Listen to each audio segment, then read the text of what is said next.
Satisfação nós estarmos aqui juntos novamente, para a glória de Deus, continuar o nosso estudo escatológico. Já falamos sobre as 70 semanas de Daniel, já falamos sobre os sinais da vinda de Cristo, e agora nós vamos continuar, e hoje nós vamos falar sobre o rapto dos vencedores, ou o arrebatamento que precede a grande tribulação. Pelo que estudamos, vimos de acordo com a palavra de Deus, que haverá um período de 7 anos de grande tribulação sobre a face da terra. E hoje nós estaremos estudando, e aí talvez você pergunta, nós iremos estudar a linha pré-tribulacionista ou a linha pós-tribulacionista? Quero perguntar aos irmãos se alguém conhece os termos ou as linhas teológicas sobre o pré-tribulacionismo ou sobre o pós-tribulacionismo. Alguém? Tem mais? Amém. Então, assim, o que acontece? Normalmente são 3 linhas básicas, né? Tem o pós, né, o mid e também tem o pré. Contudo, quando nós estudamos a Bíblia, a palavra de Deus, nós vemos uma junção desses estudos. Porque o que acontece? Normalmente, quando uma pessoa ela se titula pré-tribulacionista, normalmente ela quer lutar veemente para provar que o pós-tribulacionista não é bíblico. E assim, né, posteriormente, os pós também querem provar que os pré estão errados. E muitas vezes o que nós muito vemos nas redes sociais são discussões e debates a respeito disso. Quando nós vamos para a Bíblia Sagrada, de fato, nós vemos um grupo de pessoas que vão ser arrebatadas antes da grande tribulação, e um outro grupo que vai ser arrebatado na 7ª trombeta, né, que precede as taças da ira de Deus, ou seja, no final da grande tribulação. Porque o que o cristão não pode passar é pela ira de Deus. A ira de Deus é um evento que acontece no final da grande tribulação. Amém? Só para título de informação, nós iremos de uma forma bem didática, e vamos ver se nós conseguimos romper esse tema hoje, né? E hoje vamos lendo a Bíblia em Atos dos Apóstolos, capítulo 1. Atos dos Apóstolos, capítulo 1, Jesus está instruindo os seus apóstolos sobre algumas questões, né? Aí já é o seu último momento. Jesus, ele morreu, ressuscitou, passou 40 dias aqui na terra, e aí então ele vai ser assunto aos céus, ele vai subir. E nós iremos ver a maneira em que ele sobe, essa maneira que ele sobe, ele descreve essa subida, e é um ponto essencial para nós entendermos, né, a respeito da escatologia. Atos dos Apóstolos fica aí depois dos Evangelhos, né, em Mateus, Marcos, Lucas e João. Então vem Atos dos Apóstolos, é o 5º livro do Novo Testamento. Amém?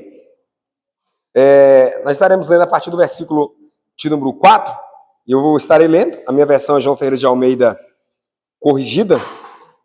Estaremos lendo até o versículo de número 11, e aí nós iremos pontuar algumas coisinhas aqui para os irmãos absolverem.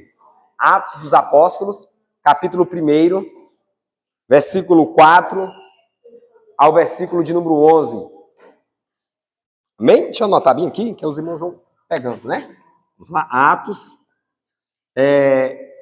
Atos, capítulo de número 1, versículo de número 4 ao versículo de número 11. Atos dos Apóstolos.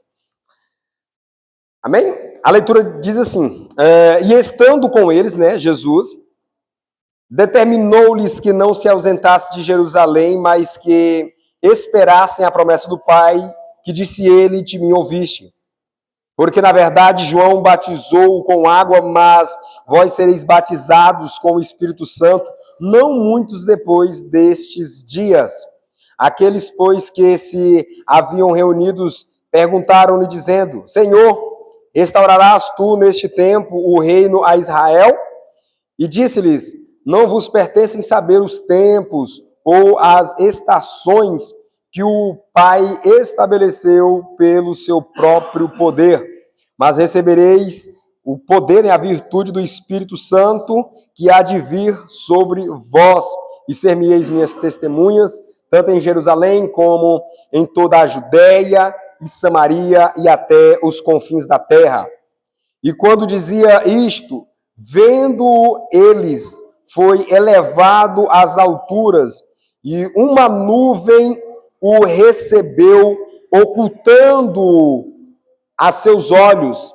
E estando com os olhos fitos no céu, enquanto ele subia, eis que junto deles se puseram dois varões vestidos de branco, versículo 11, os quais lhe disseram: varões galileus, por que estáis olhando para o céu?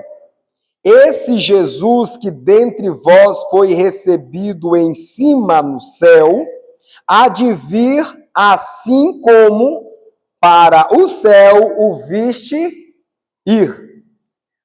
Então, a partir desse ponto em que nós vamos observar Cristo sendo assunto ao céu, subindo ao céu, é o início em que nós iremos ver a respeito da sua vinda, do nosso encontro com Ele, da nossa reunião com Ele. Amém? Aqui Jesus, já nos 40 dias, depois que ele ficou aqui com os discípulos, nesse momento, ele estava no Monte das Oliveiras. O Monte das Oliveiras fica em frente a Jerusalém, para o lado leste, né, o lado oriental. E então Jesus, estando no Monte das Oliveiras, passou as últimas instruções.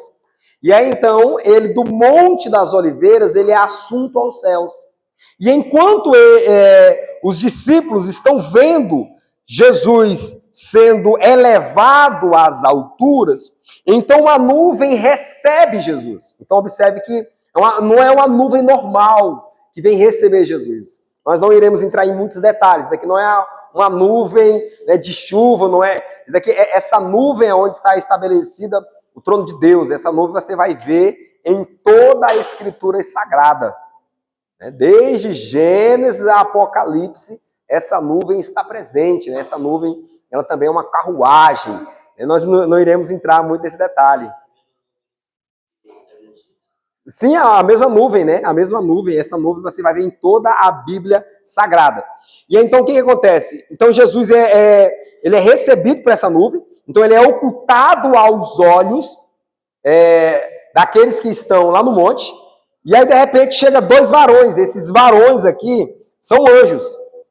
Né? É o mesmo varão que você... É a mesma figura de linguagem que você vai ver utilizada para anjos, que aparece lá em Daniel, capítulo de número 9, que vai falar o varão Gabriel, né, que vem falar com Daniel. Lá esse varão aqui é um anjo. De repente aqui chega dois anjos vestidos de branco, né, os quais lhe disseram: varões galileus, por que estáis olhando para o céu?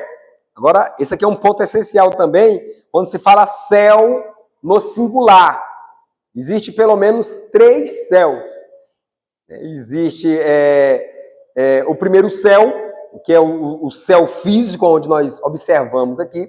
Existe o segundo céu, Paulo normalmente vem dizendo, chamando de regiões celestes, onde é o céu dos espíritos, né, onde está a habitação dos anjos caídos.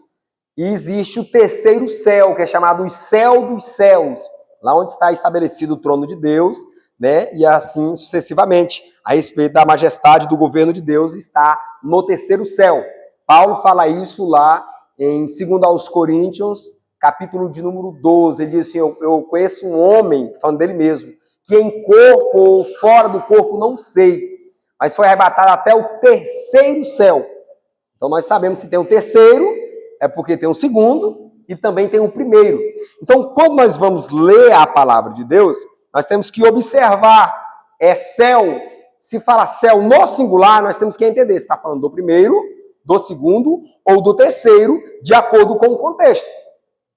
Por exemplo, quando nós lemos lá em Apocalipse capítulo 12, a partir do versículo 7, versículo 8, nós vamos observar que muitas vezes em um mesmo versículo vai estar o céu em singular e os céus no plural. Quando falar céus no plural, está falando de no mínimo 2. Por exemplo, quando você lê Gênesis, capítulo 1, versículo 1, o que está escrito? No princípio,